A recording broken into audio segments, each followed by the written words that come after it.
Hey, everybody. Welcome back to CAF's Heroes of Sport. My name is Bob Babbitt, co-founder of Challenge Athletes Foundation. Every week, we get to chat with one of our amazing challenged athletes from around the world, and this week is no different. Our guest, Jenna Fesemeyer, look at what she's done since she made her first Paralympic team. She has been traveling the world and racing marathon after marathon. How you doing, Jenna? Hi, Bob. Thank you for having me today. I am doing pretty well. I just finished New York City, and so we're transitioning to our off season now, if there's ever such thing in the world of wheelchair racing. But I'm happy to be here and happy to share a little bit more about my story.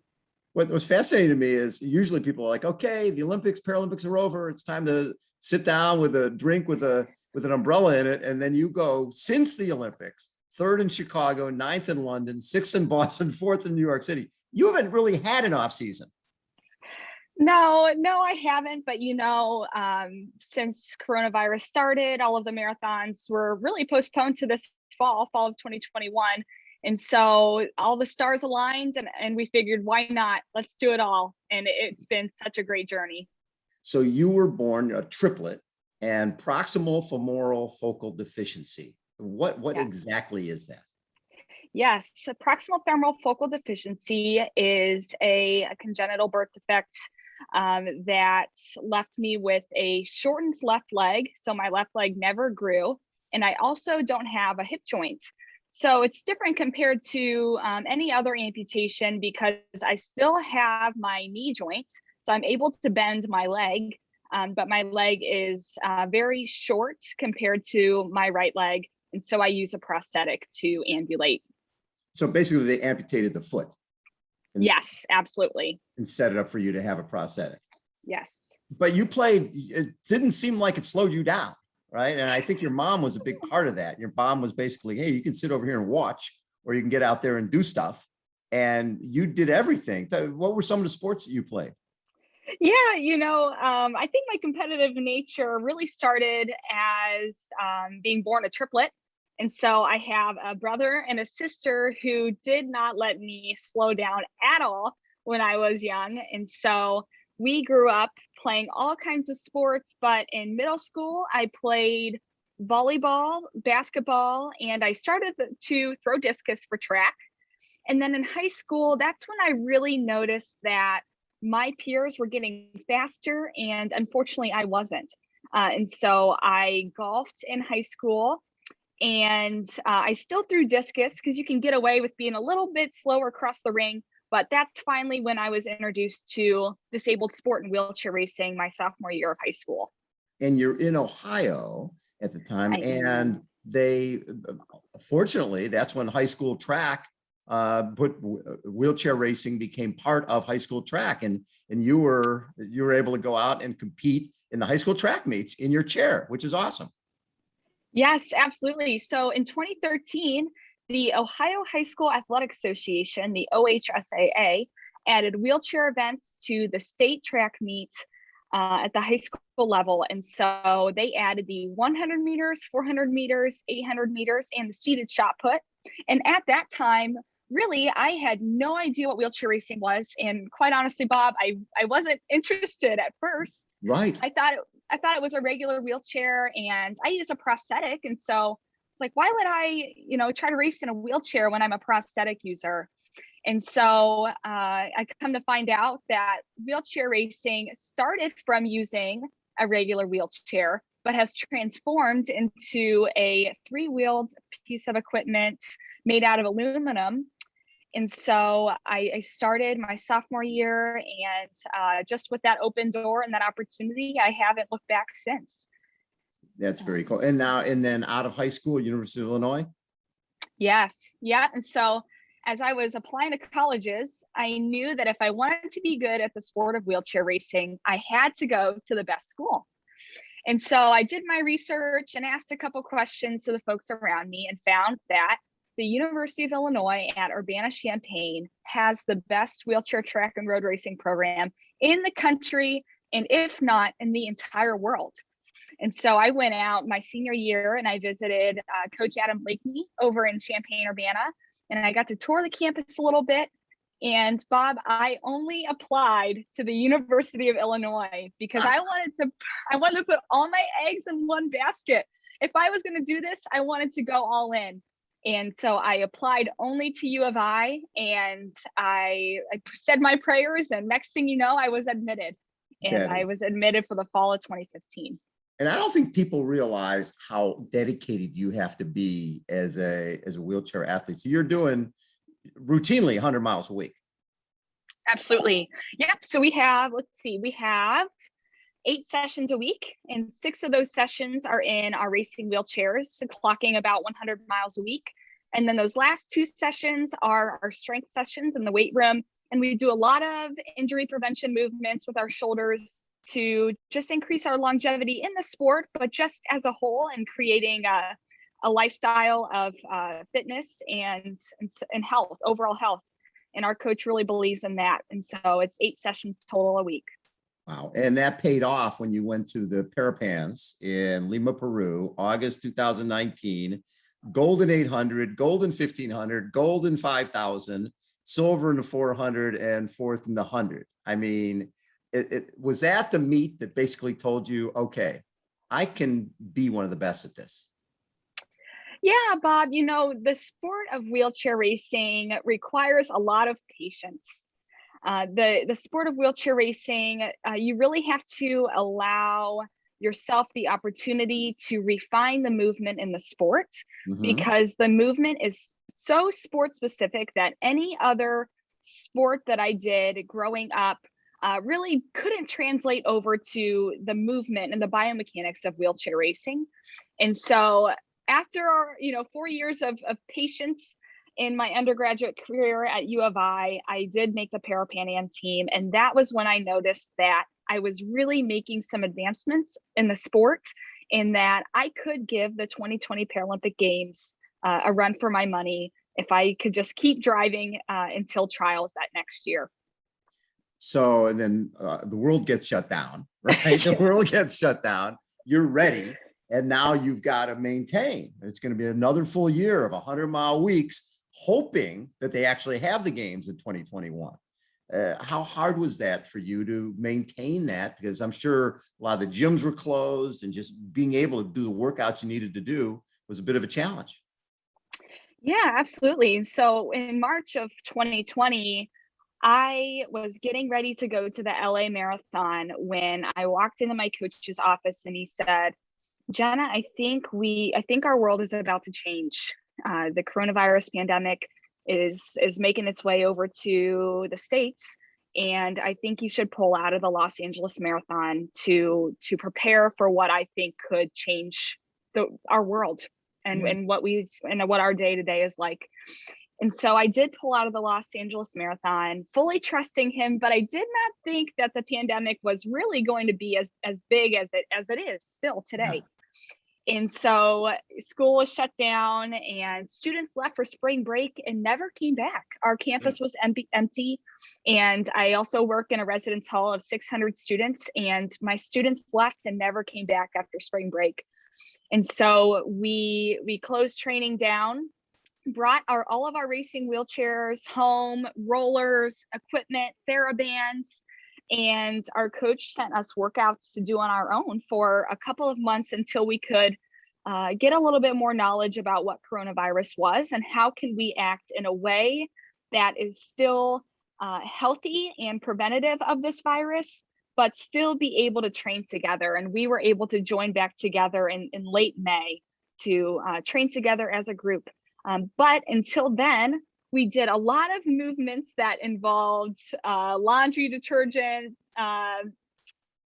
canisters, soup cans, anything that we could find that we could lift and use as equipment within our own homes.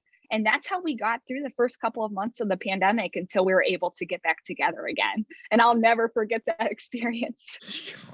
And when you went to the trials in Minneapolis in 2021, and you're hoping to make your first Paralympic team, and I think it was the 1500 where you made the Paralympic team. What was that emotion like? Because you've had this huge detour, but you've been still doing all the hard yards.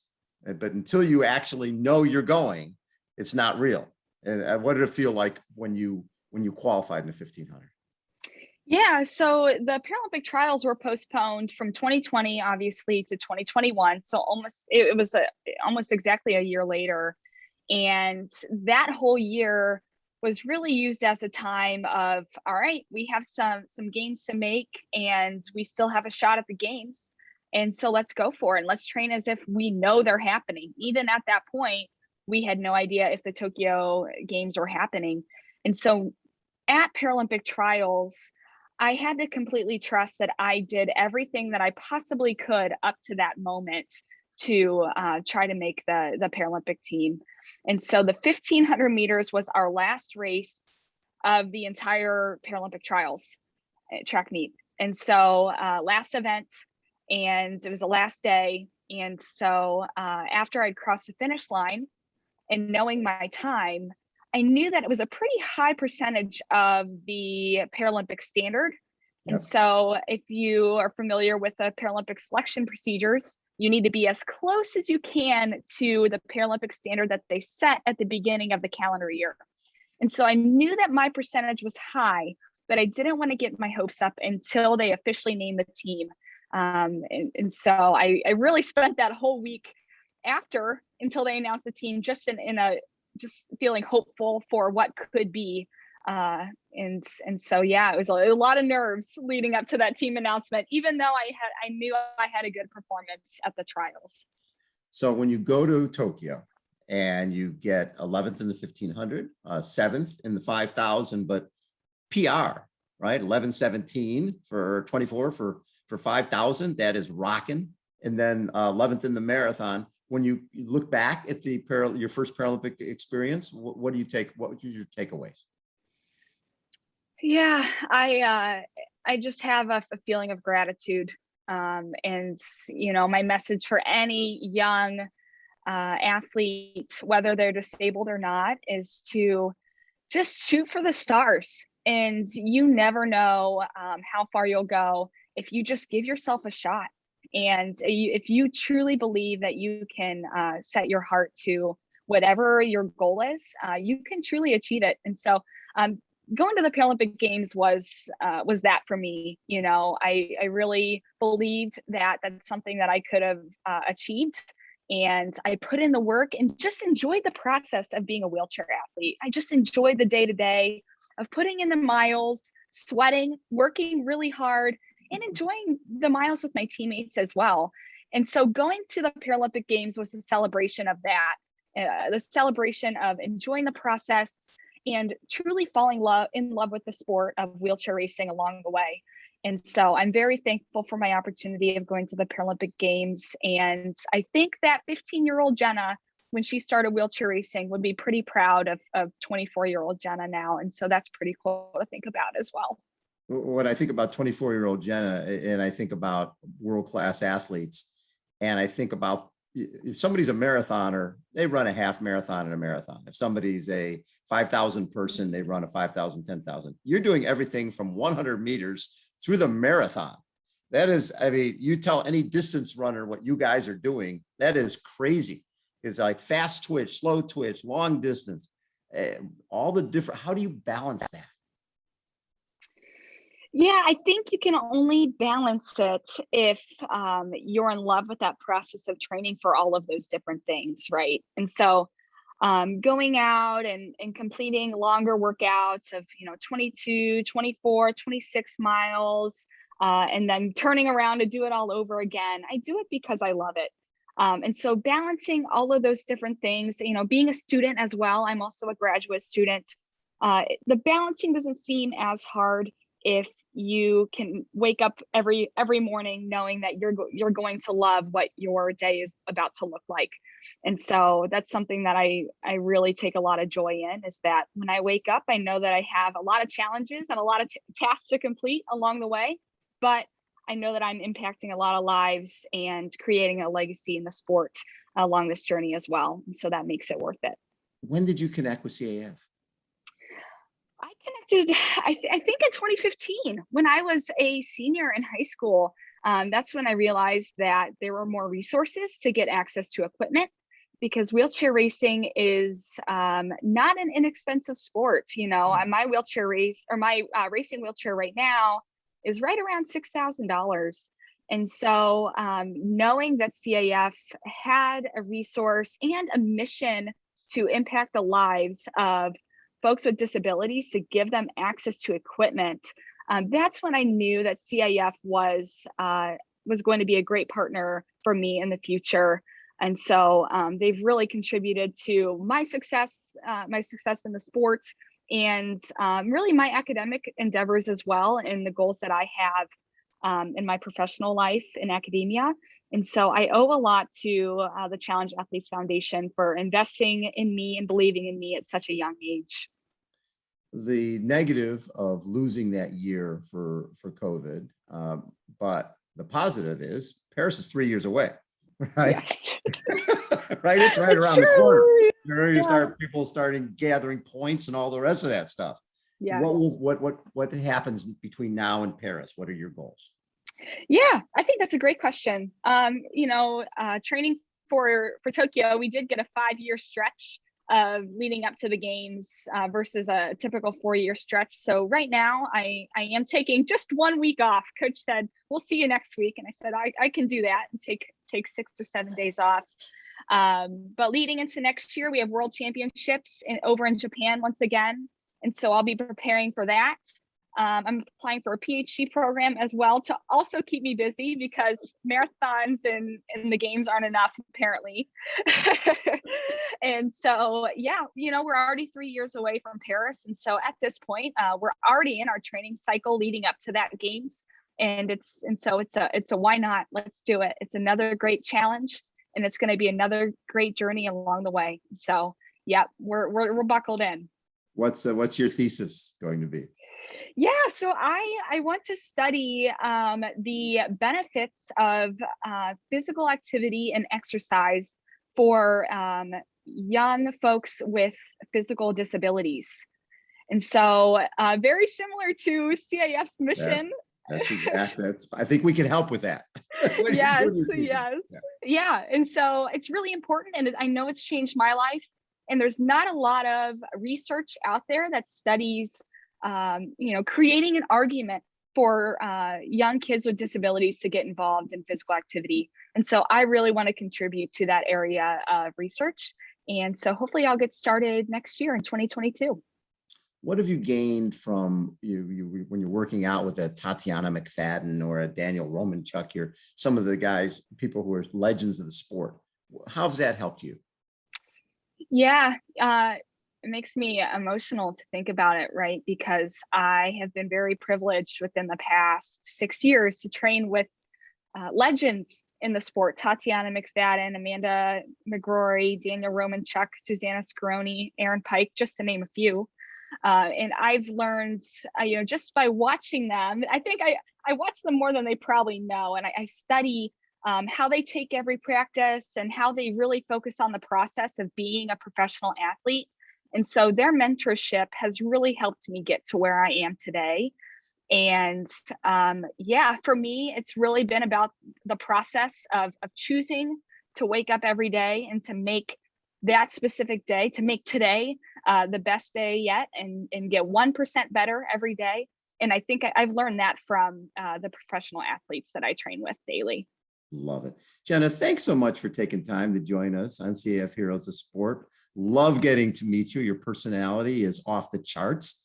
And I see great things moving forward. I see some of these marathon majors you're going to be up at the top of the podium for those races. Thank you, Bob. I really appreciate your support and CAF support along the way. And for any athlete who's listening in, the world is your oyster if you believe that it is. And so thank you, CAF, for this journey. And let's give it another 3 years. Jenna Fesemeyer has been our guest again, CAF's Heroes of Sport. Thanks everybody for tuning in. We'll catch you next time. See ya.